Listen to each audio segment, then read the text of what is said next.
Hi friends, good morning. Welcome back to our channel. ఈరోజు అయితే summer వచ్చేసింది కదండి, మనం పచ్చళ్ళు అవి పడుతూ ఉంటాం కదా. ఇప్పుడైతే అల్ల పచ్చడి చేస్తున్నాము. అల్ల పచ్చడి కానీ ఒక్కసారి చేసి పెట్టుకుంటే మనం టిఫిన్లో వేసుకోవచ్చు, రైస్లోకి కూడా వేసుకోవచ్చు. చాలా టేస్ట్ బాగుంటుంది. దానికి కాను నేను సుమారు అల్లం 1/2 kg అల్లం కొలతల ప్రకారంగా చెప్తున్నాను. ముందుగా అయితే అల్లం బాగా శుభ్రంగా వాష్ చేసుకొని పైన ఉన్న చెక్క అంతా తీసేసి చిన్న చిన్న ముక్కలుగా కట్ చేసుకొని పెట్టుకోవాలి. అలా కట్ చేసుకున్న అల్లం ముక్కలని ఒక మిక్సీ జార్లో వేసుకొని మెత్తగా కచ్చాపచ్చాగా పేస్ట్ లాగా చేసుకొని రెడీగా పెట్టుకోవాలి. మీరు ఎంత క్వాంటిటీ అయితే చేసుకుంటున్నారో అన్ని అల్లం ముక్కలన్నిటినీ ఇదే విధంగా పేస్ట్ చేసుకొని పక్కన పెట్టుకోవాలి. ఇందుకు గాను అల్లం 1/2 kg అల్లానికి చింతపండు 1/2 kg పడుతుంది, ఉప్పు 3 గిద్దలు పడుతుందన్నమాట. అందుకని ముందుగానే చింతపండుని చిన్న చిన్నగా విత్తనాలు లేకుండా విడలు తీసుకున్న తర్వాత అందులో వేడి నీళ్ళతో నానబెట్టుకోవాలి.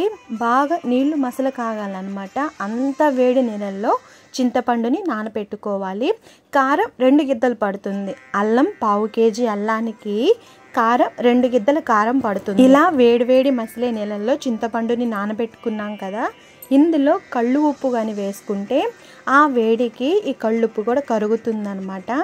ఇప్పుడు 1/2 kg అల్లానికి 1/2 kg చింతపండు వేసుకున్నాం కదా, ఇందులో 3 గిద్దలు ఉప్పు చొప్పున వేసుకొని ఈ చింతపండు నానబెట్టుకున్న నీళ్ళల్లో కళ్ళుప్పు కూడా వేసుకోవాలన్నమాట. ఇలా 1 గంట సేపు పక్కన పెట్టేసుకోవాలి. ఇలా చింతపండు ఉప్పు నానబెట్టుకోవడానికి గంట సేపు టైం పడుతుంది కాబట్టి ఈ టైంలో మనం అల్లము మిక్సీ వేసేసుకోవచ్చు. ఇది కొంచెం కలుపుకుంటూ ఉండాలన్నమాట. కొంచెం మిక్స్ అవుతుంది, వాటర్లో కూడా మునిగేలాగా వాటర్ పోసుకొని కళ్ళుప్పు ఇది 2 కలుపుకుంటూ ఉండాలి. మనం ముందుగా అల్లం పేస్ట్ వేసి పెట్టుకున్నాం కదా, ఇప్పుడు గ్రైండర్లో మెత్తగా చేసుకోవాలన్నమాట. అందుకు గాను గ్రైండర్లో ఈ అల్లం పేస్ట్ వేసుకోవాలి. అదేవిధంగా మనం ముందుగా వేడి నీళ్ళల్లో చింతపండు కళ్ళుప్పు వేసి నానబెట్టుకున్నాం కదా, అది కూడా ఇప్పుడు దీంతో పాటు మెత్తగా మెదిగి కొంచెంగా యాడ్ చేసుకుంటూ మెత్తగా పేస్ట్ లాగా చేసుకోవాలి. ఇప్పుడు కారం వేసుకోవాలి. అల్లం 1/2 kg అల్లానికి కారం 2 గిద్దలు పడుతుంది. అలా మీరు ఎంత అల్లం అయితే తీసుకుంటున్నారో అంత క్వాంటిటీని బట్టి కారం యాడ్ చేసుకోండి. కారం కూడా ఇందులో బాగా మిక్స్ అవ్వాలి కాబట్టి అల్లము చింతపండు ఇదంతా గ్రైండర్ అయిన తర్వాత లాస్ట్గా మనం కారం వేసుకొని మరొకసారి పేస్ట్ లాగా చేసుకోవాలి.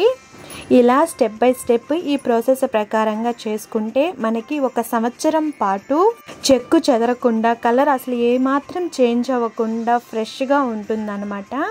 పచ్చడి గట్టిగా ఏదన్నా ఉంది అనిపిస్తే మనం కొంచెం లైట్గా వాటర్ యాడ్ చేసుకోవచ్చు. కొంచెం లైట్గా వాటర్ యాడ్ చేసుకొని ఇంకొంచెం మెత్తగా పేస్ట్ చేసుకుంటే పచ్చడి బాగుంటుంది. ఇందులో వాటర్ యాడ్ చేసాం కదా, అది వేడి నీళ్ళు మాత్రమే పోసుకోవాలన్నమాట. సేమ్ ఇదే విధంగా మీరు ఎంత క్వాంటిటీ అయితే తీసుకుంటున్నారో దాన్ని బట్టి వాయలుగా వేసుకోండి. ఇప్పుడు ఇందులో మెంతుపిండి 50 గ్రాములు వేసుకోవాలి. అల్లం 1/2 kg అల్లానికి మెంతులు 50 గ్రాములు పడుతుంది, మెంతుపిండి 50 గ్రాములు పడుతుంది.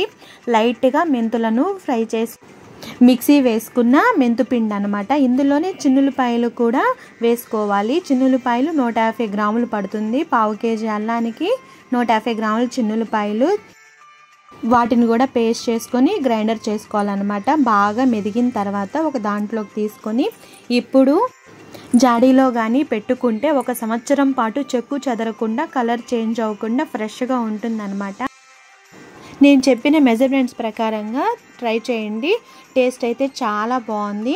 ఒకవేళ టిఫిన్లో వాటిల్లో వేసుకోవాలనుకున్నప్పుడు కొంచెం తినే ముందు కొంచెం పచ్చడి ఒక గిన్నెలోకి తీసుకొని అందులో కొంచెం పంచదార కానీ బెల్లం కానీ కలుపుకొని కొంచెం జారుడుగా చేసుకొని టిఫిన్లో వేసుకోండి. టేస్ట్ చాలా బాగుంటుంది.